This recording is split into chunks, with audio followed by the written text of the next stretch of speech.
Pita kabisa la karaka kusomi amandiko. Papa Dieudonné va nous lire le livre de Genèse chapitre 6, le verset 8 et puis il va descendre. Nous lisons Genèse chapitre 6, le verset 8, nous descendons dans le nom du Seigneur. Amen.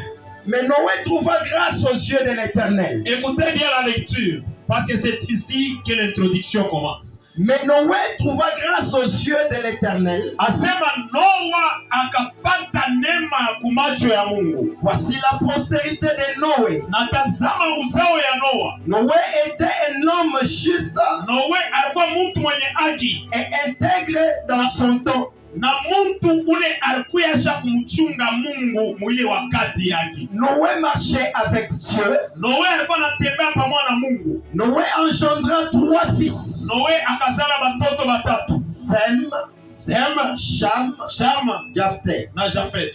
La terre était corrompue devant Dieu. Asema dunia ilikuwa ishaku iko mkipindu mbele ya Mungu. La terre était pleine de violence. Ilikuwa yenye kuyala tele na mambo ya nguvu. Dieu regarda la terre. Alors Mungu akatazama dunia. Et voici il était corrompu. Na akaona ke dunia iko déjà corrompue. Car toute chair avait corrompu sa voie sur la terre. Alors Dieu dit à Noé, maintenant Mungu anamwambia Noa, la fin de toutes choses et la fin de toute chair est arrêtée par des divers. Mwisho ya bintu vyote na mwisho ya mwili yote inafika kumwisho. Car ils ont rempli la terre de violence. Jubanesha kuyala tele pa dunia ya mabaya. Voici, tazama, je vais les détruire avec la terre. Ninapenda pamoja na bulongo. Faites-moi une arche de bois de gopher. Unifanyie chombo ile utafabrike na muchi ya gopher. Tu disposeras cette arche en cellules. Utaifanya ile chombo et tu l'enduiras de bois en dedans et en dehors. Merci, vous pouvez vous asseoir. L'homme de Dieu va nous lire et toujours Genèse chapitre 8, le verset 4, et puis nous fermons nos Bibles.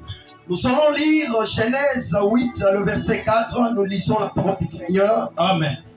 Le 7e mois, asema mwezi wa saba, le 7e jour du mois, siku ya 17 ya mwezi, l'arche s'arrêta sur les montagnes d'Ararat. Ile chombo ikaenda kushimama yulu ya milima ya Ararat. Les eaux allèrent en diminuant. Merci, vous pouvez vous asseoir. Que Dieu bénisse la lecture de sa parole. Est-ce que tu peux acclamer pour la lecture de la parole? Je ne suis pas agité parce que je suis chez nous. Et je travaille selon la grâce qui m'a été accordée. Vous savez, cette thème, ce thème est une question que l'homme de Dieu qui est le visionnaire a posé. Pourquoi l'arche s'arrêta sur le montagne? Alors cette question, inalomba kuirepondre mu 4 dimensions. Ça demande de répondre à 4 dimensions. Ailombe kuirepondre mu dimension moya. Ça ne demande pas dans un volet seulement. Parce que aigle ashina paka na mabawa mbili. Un aigle n'a pas seulement des ailes seulement. Mais aigle eko tena na mikulu mbili. Il a deux pattes.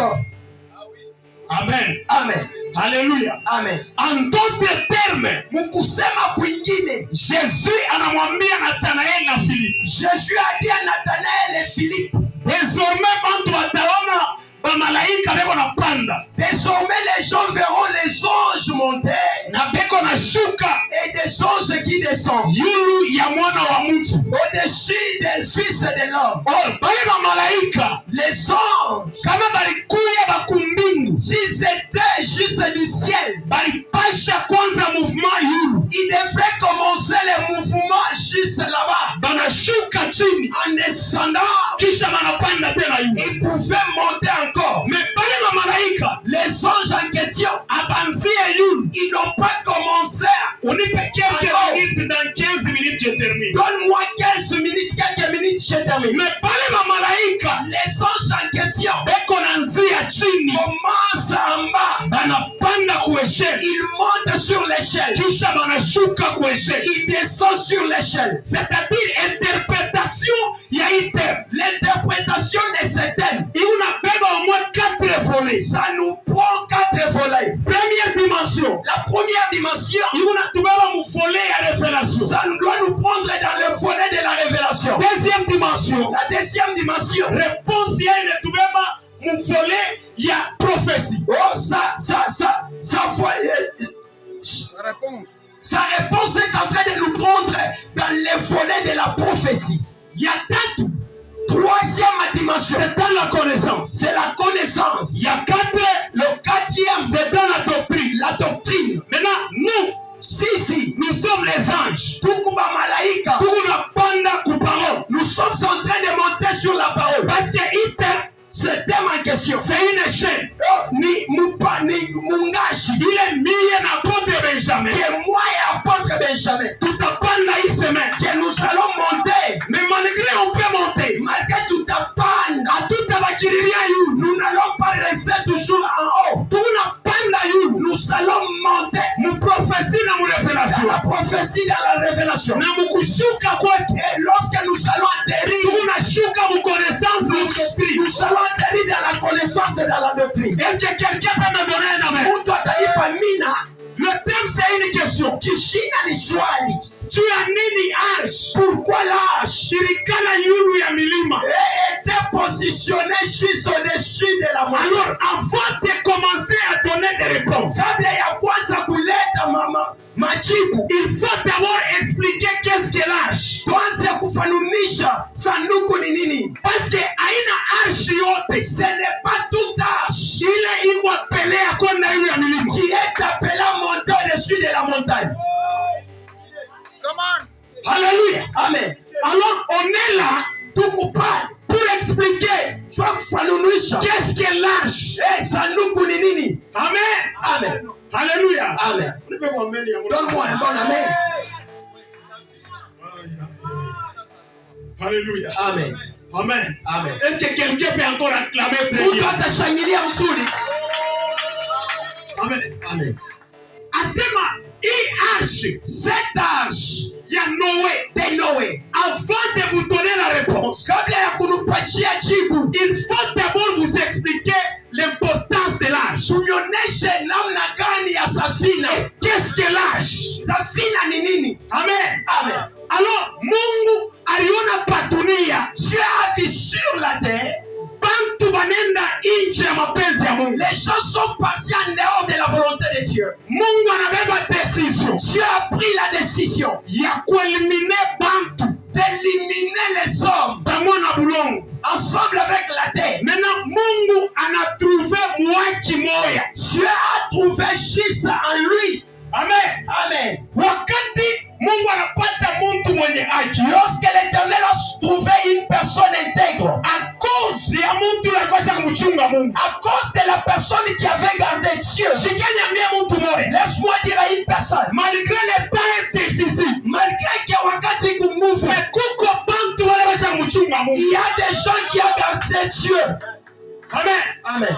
Mungu anaona fidelite ya Noe. Dieu a vu la fidélité de Noé. Mungu anafanya alliance. Il a fait l'alliance. Anamsukuma afanye arche. Et il lui a poussé de fabriquer l'arche. Ni njoo Mungu aepargne espace ya bantu. Pour que l'Éternel épargne l'espace des hommes, Ya bantu na banyama. des gens et des oiseaux et des bétails. Kukuya bifuko bila vitapona. Qu'il y ait des bétails qui doivent être sauvés, Bila vitakuwa échappé mu danger. qui seraient échappés par le danger. So Mungu anamwambia afanye arche. Dieu lui a dit de faire l'arche. C'est-à-dire arche inaanza kuchukua role L'arche doit jouer le rôle ya kuepargne bantu wengine d'épargner d'autres personnes ku danger. dans les dangers. Alors l'Ancien Testament, L'Ancien Testament, c'est l'ombre des choses à venir. ni kimvuli cha mambo ya kuya. Or kama mtu eko naangalia kimvuli, Si la personne est en train de regarder l'ombre, ashitaweza kuidentifie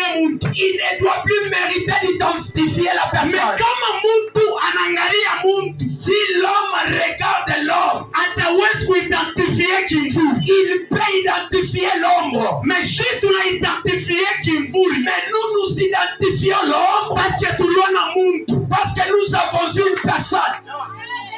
Amen. Est-ce que quelqu'un peut acclamer le roi des rois? Alléluia.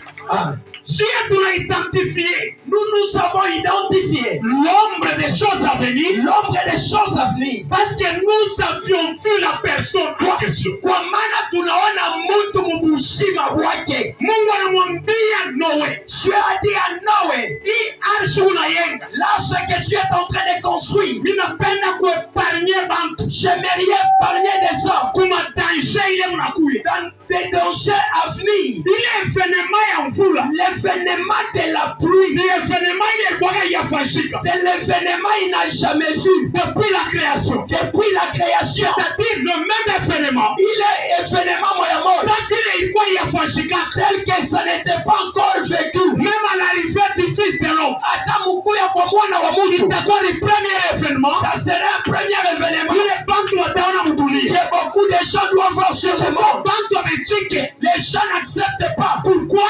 Choisi, Parce que ilikuwa ni événement ya kwanza. c'était le premier événement. Haleluya. Amen. Mungu anamupa revelation. Dieu lui a donné la révélation. Hii arshi unafanya, L'arche que tu es en train de construire, usifanye na miti yote, ne le fais pas avec tous les bois. mais uifanye na bois de gopher.